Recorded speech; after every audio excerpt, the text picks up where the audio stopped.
after the team's disappointing ending to the 2019-20 NBA season in Orlando, Florida last summer when they missed out on the 2020 NBA playoffs. The New Orleans Pelicans still looked off and out of sync during the team's first 15 games of the 2020-21 NBA season. But now all of a sudden, the Pelicans really seem to be finding out what works for them and what the team needs to do in order to turn themselves into a playoff team.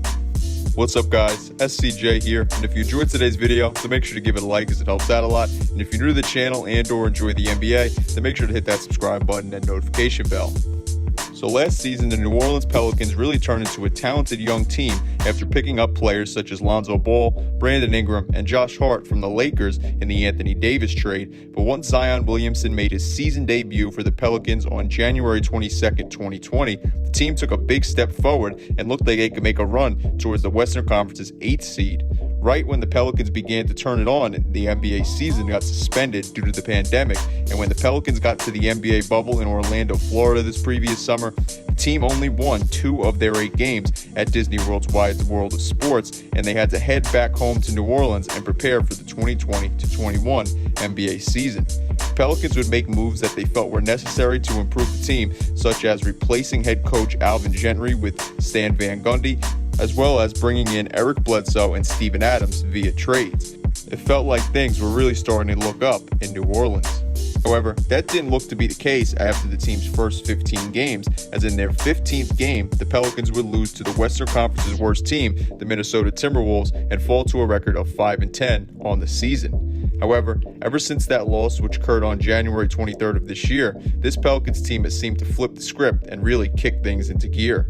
One of the biggest issues for this Pelicans team at the beginning stretch of this season was undoubtedly, yet surprisingly, the team's defense and their defensive efficiency.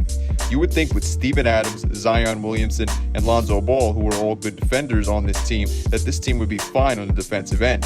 But in 12 of the team's first 15 games, they allowed their opponents to score 110 points or more, which clearly is not good. And even teams like the Brooklyn Nets, with multiple stars and top scorers in the league, have lost many games due to allowing their opponents to score 110 points or more in a game.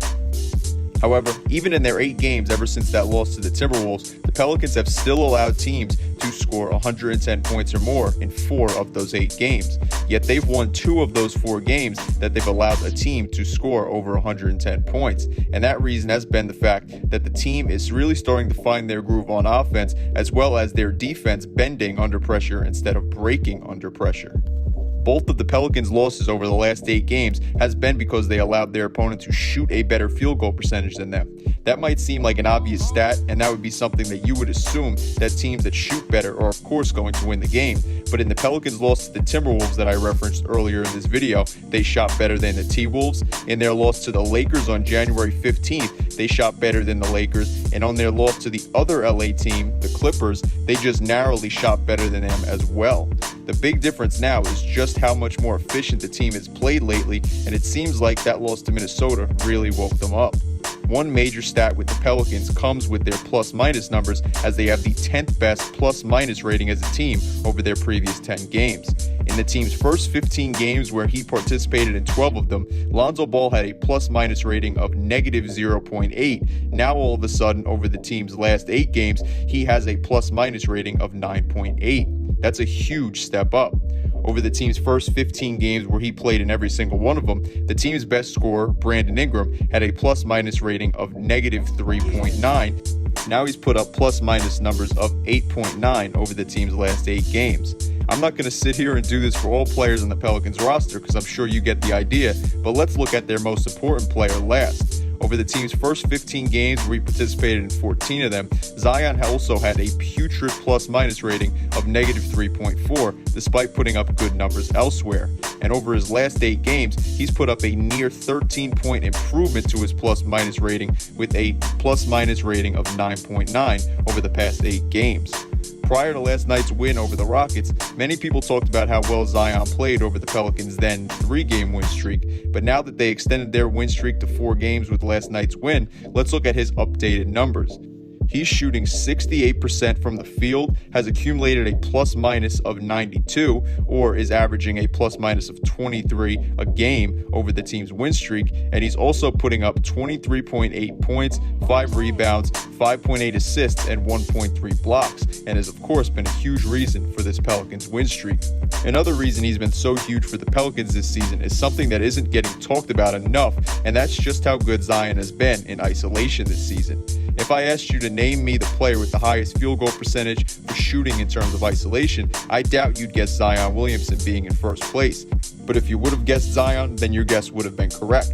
Zion is currently leading the league with his absurd 75.9% field goal shooting on isolation attempts this season. It's crazy that this isn't just over the Pelicans' win streak of their last 8 games. This goes for the entire 2020-21 NBA season. Like mentioned earlier though, the Pelicans' biggest issue overall in the season has just been how poor they are defensively, as they rank 22nd in the league in defensive efficiency on the season. However, they hold the 10th place ranking in offensive efficiency this season and currently have the 5th hardest strength of schedule in the entire league. So despite them being 11-12 and 1 game back of being 500, they face some tough competition, and for a young team led by a second-year player, I don't think that's too bad of a record for them, to say the least. So like mentioned before, their defense has only made slight improvements, but despite their defense only making little improvements over the last few weeks, the biggest reason for this 8-game stretch and current win streak from the Pelicans has been that offensively, they've gotten so much better and they've gotten many contributions as a team from their entire roster. Last night in the Pelicans' blowout win over the Rockets, the team got great contributions from everyone in their primary rotation on their way to their impressive 29-point win.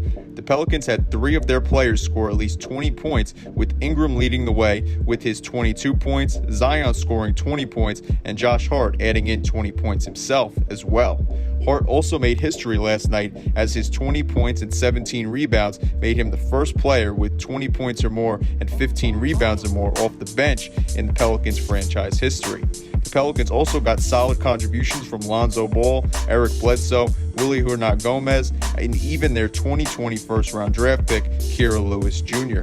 Over this 4-game win streak, the Pelicans have had 3 players score 18 points or more in every one of those games, and if we look at the team's last 8 games, their 2 losses were the only 2 games where they didn't get at least 18 points from 3 of their players, and as mentioned earlier, in both of those losses, they shot worse than their opponents, which were the Kings and the Rockets.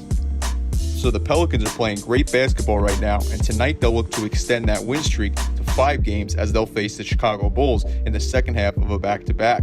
Tonight's game will be tough as it'll be a back-to-back for them, and the Bulls have gotten a full day to rest and haven't had to travel. But aside from this being a back-to-back for the Pelicans, another reason it will be tough is because of the team's Achilles heel, which is of course their defense, and the fact that it is truly tough to have 3 players giving you at least 18 or 20 points every night, especially when you have only 2 players averaging 20 points or more, or you could even go a step further and say you have only 2 players averaging over 14 points a game, as after Ingram and Zion's 23 points a game respectively, both Lonzo Ball and Eric Bledsoe are averaging 13.5 points per game.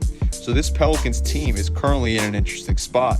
We've heard talks about them trading guys such as Lonzo Ball and JJ Redick, but with the team currently starting to click, you have to wonder if they'll keep the roster intact for now and try to see if this current formula that they got working is something that they could build upon. This team currently doesn't have many issues, but their one main issue, which is their defense, is something they'll need to continue to work on and improve, because if they can turn themselves into a top defensive team in the league, whether that be this season, next season, or in a few years, they'll be absolutely dangerous and be a very tough team, and their duo of Ingram and Zion will be a pairing that gives the rest of the league trouble and doesn't need to get historic and career-high nights from the rest of their teammates in order to win ball games. So I want to know what you guys think, though, about Zion, this Pelicans team, and their current win streak down below in the comment section. Like mentioned before, though, if you like this video, then make sure to give it a like as it helps out a lot. And if you're new to the channel and or enjoy the NBA, then make sure to hit that subscribe button and notification bell. That way you stay up to date with my newest content. Anyway, though, guys, I'm SCJ, and I am out. Peace.